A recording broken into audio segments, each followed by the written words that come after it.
Here's my question. Have we already entered the 2027 campaigns without anyone actually announcing it? I want you to think about today's headlines. There's Murkomen, who is obviously fighting with Gachagua. There's Ngilu, who is clashing with the UDA MCAs. Tabitha Karanja has officially left UDA. Medu and Sifuna are telling Ruto that he has not seen anything yet. Tulikuambia usiguze mlima. Sasa wewe ukiguza mlima, ulikuwa unafikiria tutacheka? At first, they all look like separate stories, but I don't think they are. I think they are all pieces of one big puzzle. Tell me if you think I'm reading too much into this, because I honestly believe that Kenyan politics has entered a completely different phase. Now, let's start with the loudest fight of the day. If you love this kind of content, go ahead and like this video and subscribe. Now, let's get to the video. Cheza na watu wengine lakini sio mimi. Yeah. Na utanikoma. Hiyo mdomo yako Murkomen, na kwanza enda ujifunze kupronounce jina yangu vizuri kwanza. Sio Murkomen saa yote. Utanikoma. CS Interior is not in my league. I only answer William Ruto. I cannot respond to such a character. If there's one political rivalry that refuses to cool down, it's one between Interior CS Kipchumba Murkomen and former Deputy President, that is Rigathi Gachagua. I know what you are doing, Gachagua. You are organizing Mungiki against the government officials. You are organizing Mungiki against the electoral officials. But I want to tell you, we will not allow you. We will deal with you perpendicularly. Honestly, these two can't seem to stay away from each other. Murkomen speaks, Gachagua responds. Gachagua speaks, Murkomen responds. Murkomen responds. I cannot respond to such a character. It's really demeaning my own dignity as a leader. I'm a Kenyan leader with more than 10 million followers. It's like watching a tennis match, and today, the ball kept moving. Murkomen decided to answer one question that has followed Gachagua for months. This question has been asked by many people since I put up the poster that we are meeting today, live. They ask His Excellency Rigathi Gachagua, where does he get this intelligence from?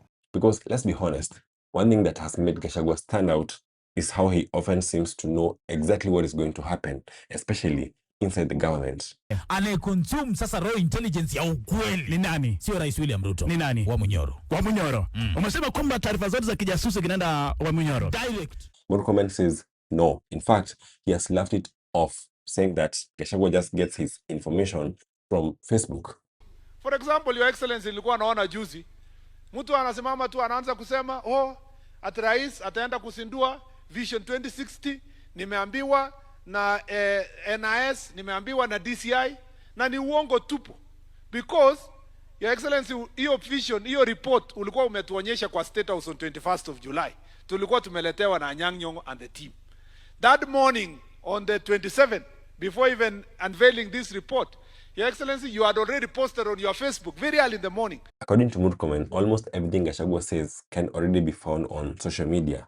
Now someone wants to posture around and lie to the people of Kenya who may not have had a prior information as such to say that he has a very special information just because he wants to appear as if he is running some clandestine security sector. I want to tell the people of Kenya, that man is a con man. Please don't follow the things yenye anasema. Huyo asiwadanganye. Mimi nimekaa na yeye ni con man. So he has no secrets, he has no insiders, no hidden network, just Facebook. Ricky G has earned the trust of the people of Kenya. That if you give him information, he uses it for the public good. Now, here's my question. Do you believe that, or do you think that Gachagua still has people talking to him inside the government?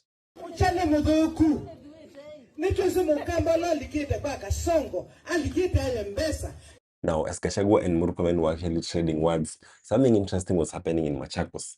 Charity Ngilu was chasing away UDA MCs during a political events. In one time. One time.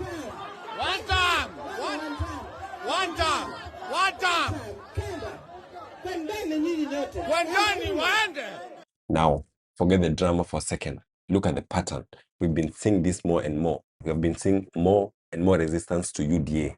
Mount Kenya has rejected UDA, and Ukambani is now starting to reject UDA. Even areas that were considered UDA strongholds are now starting to reject it. Popularity of DCP more decade imeingia hivi. By the way, country mzima iko hivyo. Country mzima, because of unfulfilled promises by UDA, unfulfilled promises by the UDA party leader, who is now the president. So here's the question. Is it the end of the journey for UDA? As a matter of fact, it gets more crazy. Tabitha Karanja, who is the Nakuru senator, she's already done with UDA. Sikileni maneno ya chama.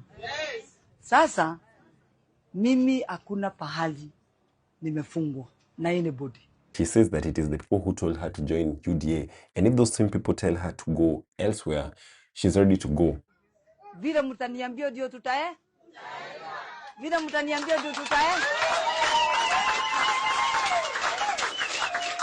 And even though she has not officially resigned from UDA, she also doesn't look like someone who wants to stay there. Hata UDA, ni nyinyi mliniambia? Si nyinyi mliniambia niingie UDA? Sasa mkiniambia nitoke, mniambie tuende hapa. So do you think this kind of talk should scare one William Samoei Ruto, or is this just a normal day in politics? Personally, I do feel like he should be worried because there are now reports that there is a lot of dissatisfaction from Rift Valley, which is supposed to be his own stronghold. Kericho mnasemaje? Bomet mnasemaje? Narok mnasemaje? Nakuru mnasemaje? Jamii ya Kipsigis mnasemaje? Maybe that is why Mashujaa Day is now heading to Eldoret. Tumekubaliana tunafanya hosting ya Mashujaa. Na nauliza county ya Elgeyo Marakwet, county ya Nandi na county ya Uasin Gishu mushirikiane tufanye hiyo hosting hapa Eldoret. Then John Meadow spoke and his warning was actually simple. All Kalao wasn't the shock, it was the trailer. Na bado. According to him, bigger political surprises are coming for one William Samoei Ruto. Hiyo kura 5,000 ilipatikana pale Olkalao ni ya huyo kijana. Siku ile itakuwa ni William Ruto utatujua. Tutakuangalia kwa macho na tutakujua. Now, this is a question that I want you to sit with before you can actually answer me.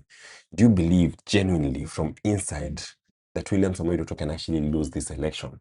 I want a honest answer because a lot of people are divided. I've met people who genuinely feel like William Samoei Ruto cannot lose this election, but also I've met people who strongly believe that William Ruto will definitely lose this election. His supporters say that he cannot lose it. His critics say that he must lose it. The president himself often sounds very confident, almost unbeatable. Ati wanasema sisi ndio tunaweza kuamua tutatoa rais. Mtatoa rais ya wapi? Kwani nyinyi mnanijua? Wale watu wananijua kweli? Nyinyi mkipima hiyo watu, iko mtu size yangu kwa hiyo group. And that is where Edwin Sifuna enters. He reminded Kenyans that this isn't politics in 1997 or even 2007. This is not 1980. This is not 1980. This is not 2007, my friend. According to one Edwin Sifuna, you campaign, people vote. If you lose, you must then concede and head home. Ukianguka kura, unaanguka tu kura unaenda nyumbani. Hakuna mahali utakatalia. Unakatalia wapi? Simple. If you attempt anything funny, anything out of that script, then Kenyans are going to have to deal with you. This is not 2007 where somebody can actually lose elections and impose themselves on the people. Ukianguka kura nyumbani. And that is where Murkomen enters the debate again. He said that people should vote and immediately leave the polling stations. Hakuna sehemu ya Kenya tutakubali mwananchi wa kawaida ama mwanasiasa kuchukua rungu ati anaenda kujichunga ati kuchunga polling station. That speech has brought a lot of criticism. Wewe Murkomen, wewe ni waziri wa interior, kazi yako ni security. Mambo ya kupiga kura hiyo atuachie sisi. Many Kenyans argue that voting doesn't end by just placing your vote inside the ballot box. Wewe Murkomen, tunataka kukuambia hatutalinda kura peke yake. Tutakuwa na mpaka padlock ya kufunga hizo polling station wakati wa kuhesabu kura. Kenyans are now saying that they believe they must remain vigilant. Sisi ndio tunajua wale tutachagua na sisi ndio tunajua vile tutalinda kura. Which brings up a very important question. Does Murkomen and the government have any say on what we do after we vote? Nisikia mtu anaitwa Murkomen. Alisema ati sisi tukipiga kura tuende nyumbani. Mimi nataka niulize Murkomen. Wewe unasema tupige kura tuende nyumbani tusinde kura yetu. Kura ni yako ama ni yetu? Now let's talk about the president's new con for a while. Vision 2060. Gachagua has been talking about it. Ati ameita State of the Nation address. Do you know what he is coming to do? Ati to launch Kenya Vision 2060. Murkomen says that the president never used the words Vision 2060. Mtu anasimama tu anaanza kusema ati rais ataenda kusindua Vision 2060, nimeambiwa na NIS, nimeambiwa na DCI, na ni uongo tupu. Fair enough, but then Jackson Mandago publicly referred to that plan as Vision 2060. That is why we are rallying behind President William Ruto in the Vision 2060. Now, things are becoming complicated because once government leaders start using the same phrase, that is Vision 2060, it is difficult to argue that it is Gachagua who actually made this shit up. Nimefurahi sana kuwa hapa nyumbani. And if the day couldn't have gotten any stranger, it did. President William Ruto compared his quest for a second term to the second coming of Jesus Christ. Nimesikia iko 2 term. Sasa nilikuwa najiuliza kama ni 2 term ile ya Yesu kurudi ama iko 2 term ingine ya 2027. That comment exploded online. Some defended it, some criticized it. Others simply couldn't believe it. So wakati mnasema 2 term, mjue kuna 2 term ya Yesu kurudi na mjipange. Regardless of your politics, it sparked an important conversation. Are we taking this religion thing too far in politics? What do you think? Where should we draw the line? Unajua kama tungekuwa tunaenda mbinguni mapema hata mimi singekuwa rais. Now, I wanted to step back, forget Murkomen, forget Gachagua, forget Charity Ngilu, even forget Tabitha and Medhu and Sifuna, forget even Ruto and his second term, or is it Jesus' second coming? I wanted to look at the pattern because according to me, the campaign season has already begun. Maybe just enough of us haven't noticed it. So it is the political season. It is that time where we are going to come to your villages, we're going to be dancing with your mothers, we are going to wash as many feet as possible, we'll be in your churches, we will sing the best hymns with you, we will also look holier than thou, we will quote Bible verses, we will do anything possible to get your vote as a Kenyan. Now, I want to hear from you. Do you think it is too early to start campaigning, or do you think it is just the right time? Let's have this conversation in the comments, and do not forget to subscribe. Adios.